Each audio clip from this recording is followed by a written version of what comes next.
విజ్ఞప్తి చేస్తా ఉన్నా. సరే ఏమైంది? ఇంత ఆగమాగమై ఇంత గావ రైతానికి ఏమైనా ఇబ్బంది అయిందా?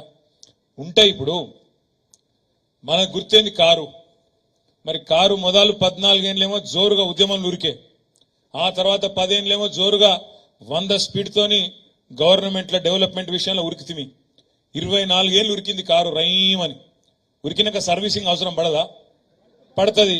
ఇది గంతే, కొన్ని రోజులు సర్వీసింగ్ తప్ప ఏం కాలేదు. ఏమో పెద్ద భూమి ఆకాశం ఏదో కింద మీద అయినట్టు ఆగమాగం అయిపోయినట్టు మనం ఏం బాధపడి బేజారయ్యే అవసరం అయితే ఎంత మాత్రం కూడా లేదు.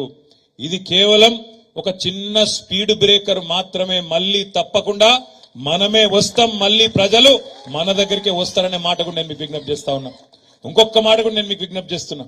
అయితే ఇట్లాంటి రాజకీయాల్లో అయితే మనం అనుకున్నాం కరెక్టే, మళ్ళా బ్రహ్మాండంగా హ్యాట్రిక్ కొట్టాలి, కేసీఆర్ గారు హ్యాట్రిక్ ముఖ్యమంత్రి కావాలి, రాష్ట్రం ఇదే వేగంతో ముందుకు పోవాలి, భారతదేశంలో ఆల్రెడీ నెంబర్ 1 అయింది చాలా రంగాల్లో, ఇంకా బాగా చేయాలి అనే ఉద్దేశంతో కసి మీద పనిచేసినాం. డెఫినెట్ గా అందరం